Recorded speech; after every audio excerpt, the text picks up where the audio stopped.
नमस्कार, मैं पुष्पलता। आज मैं आपको पार्ट 2 लाख की चूड़ियाँ पढ़ाने जा रही हूँ, जिसके लेखक श्री कामता नाथ जी हैं। प्रस्तुत पाठ में लेखक ने मशीनी युग में गृह उद्योगों की हीन दशा तथा हस्तशिल्पियों यानी कि हाथ के कारीगरों की व्यथा को दर्शाया है कि किस प्रकार समय के परिवर्तन, उद्योगों में मशीनी क्रांति आने से लोग बेरोजगार हो गए हैं। उनकी आर्थिक दशा पर भी इसका प्रभाव पड़ा है। लेखक ने इस ज्वलंत समस्या को बदलू के माध्यम से प्रस्तुत किया है कि किस तरह लाख की चूड़ियाँ बनाने वाले बदलू का जीवन उसके बचपन के समय यानी लेखक के बचपन के समय सुखमय था, किंतु जब वह बहुत समय बाद लगभग 8-10 वर्षों के बाद मामा के गांव जाता है तो वहाँ बदलू को बहुत ही दुखी पाता है। उसका काम बंद हो चुका था। अब लोग उसकी लाख की चूड़ियाँ ना पहनकर कांच की चूड़ियाँ पहनना पसंद करते थे। उसकी यह व्यथा लेखक से छिप ना सकी, क्योंकि अब लोगों की रुचि हाथ से बनाई चीज़ों में न रहने से वह अत्यंत दुखी था। किंतु वह ऐसा व्यक्ति है जो हालात के सामने घुटने नहीं टेकता। लेखक भी खुश होता है कि बदलू ने हार के भी हार नहीं मानी।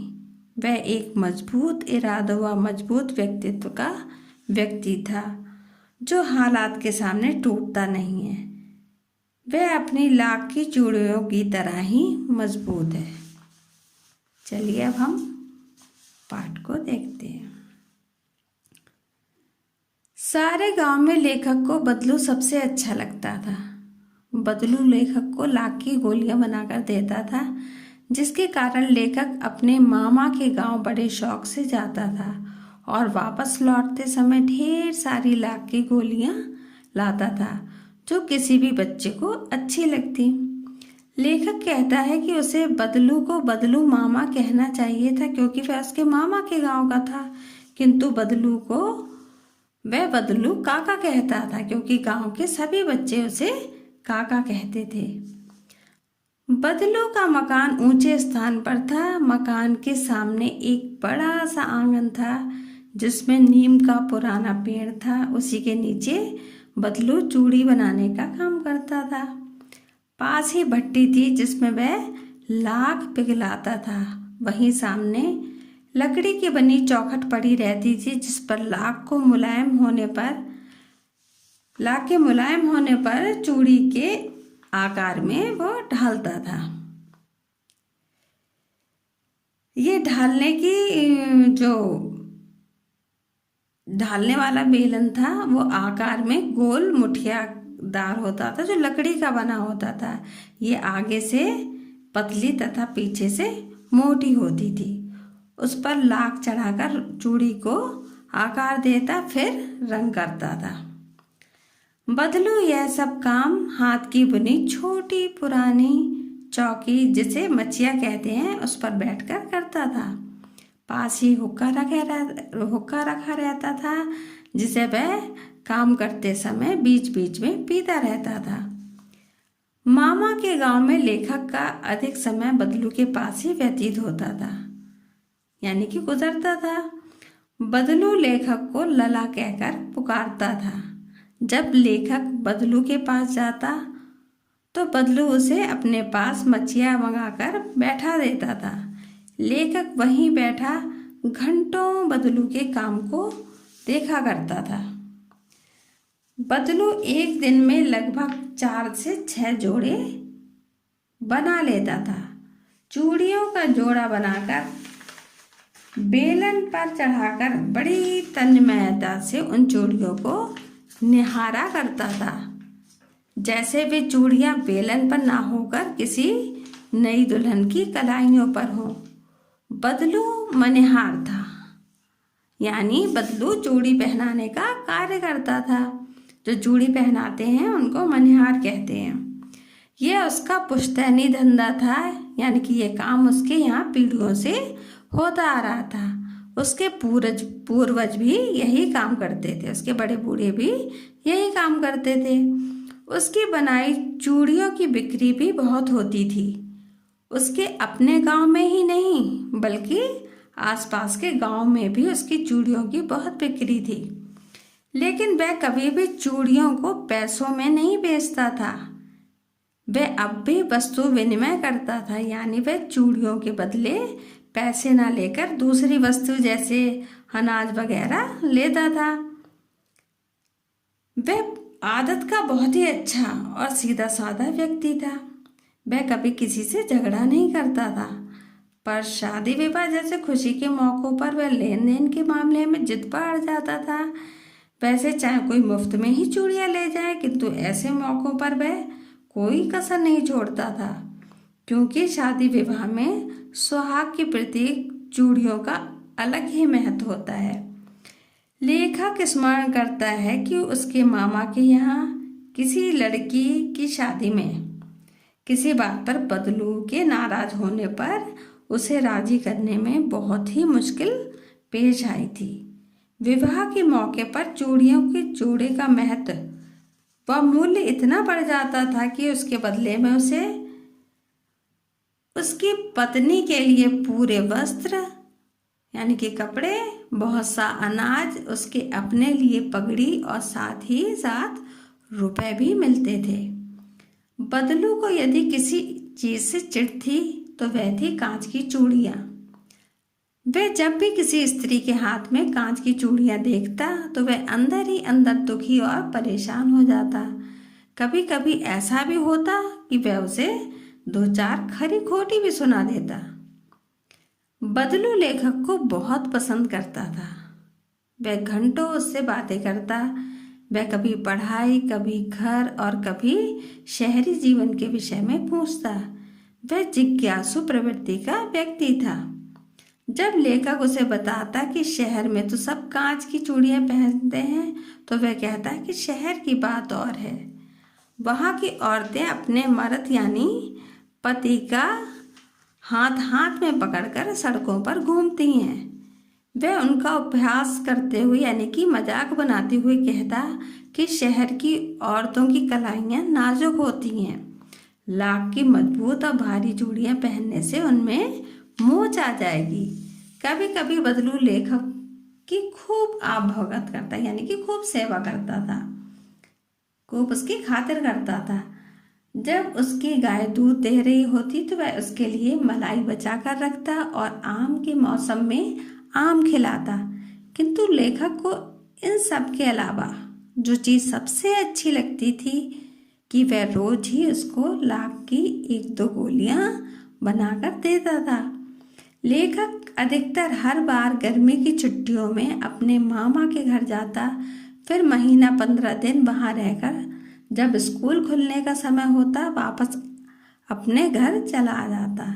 लेकिन वह 2 या 3 बार ही मामा के घर जा पाया था कि लेखक के पिता का दूर के शहर में तबादला यानी कि स्थानांतरण हो गया, जिसके कारण वह लंबे समय तक मामा के घर ना जा सका।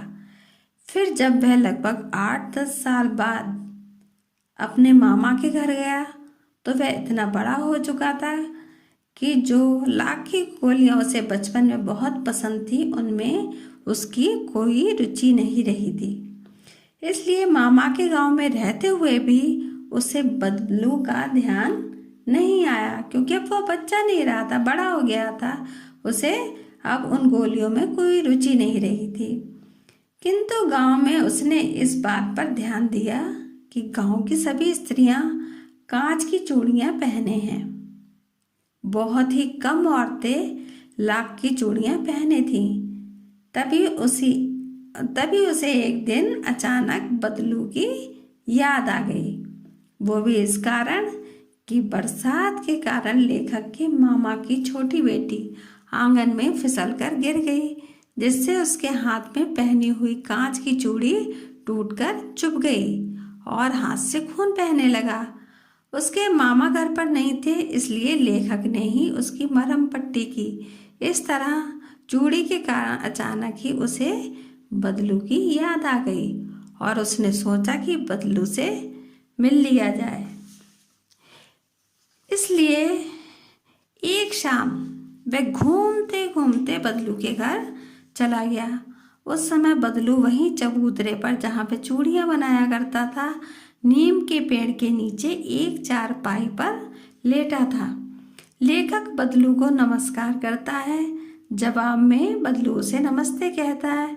वह चारपाई पर उठकर बैठ जाता है, किंतु लेखक को लगता है कि बदलू उसे पहचान नहीं पा रहा है, क्योंकि वह बहुत देर तक लेखक को देखता रहा और पहचानने की कोशिश करता है।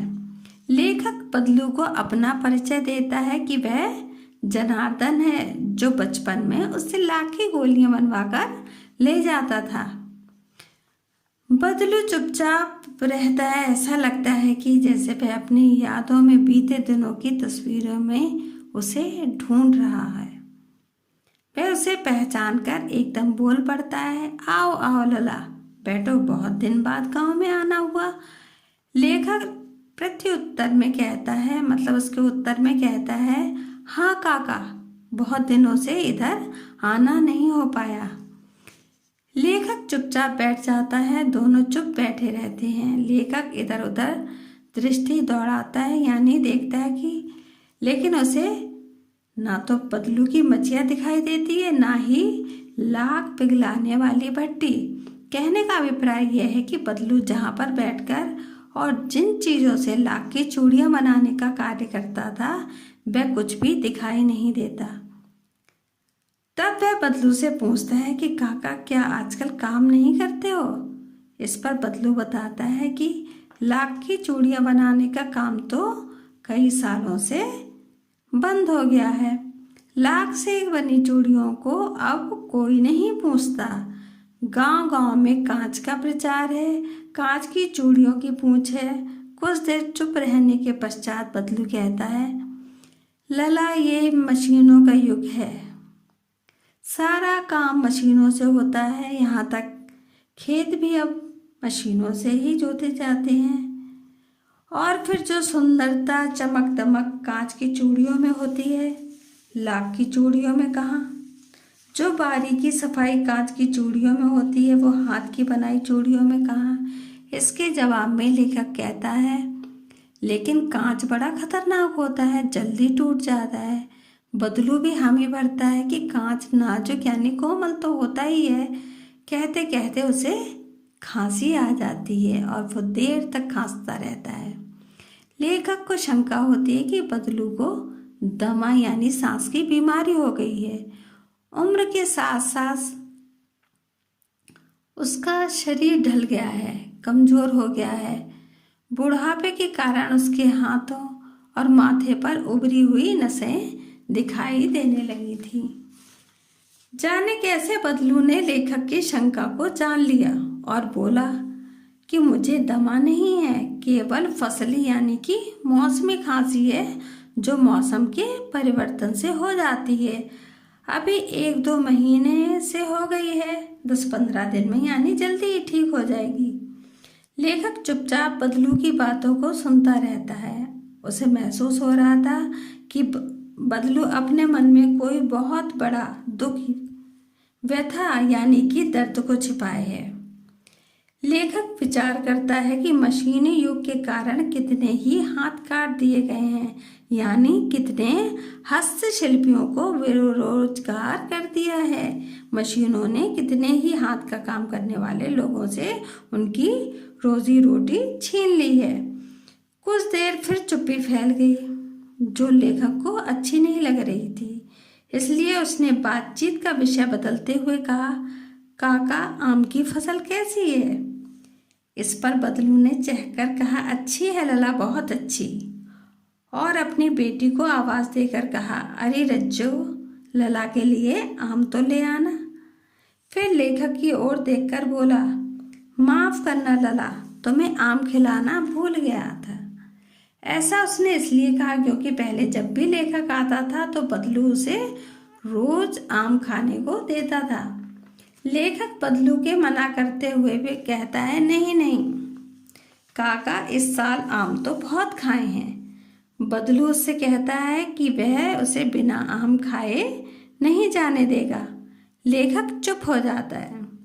उसे वे दिन याद आते हैं जब बदलू उसके लिए मलाई बचाकर रखता था।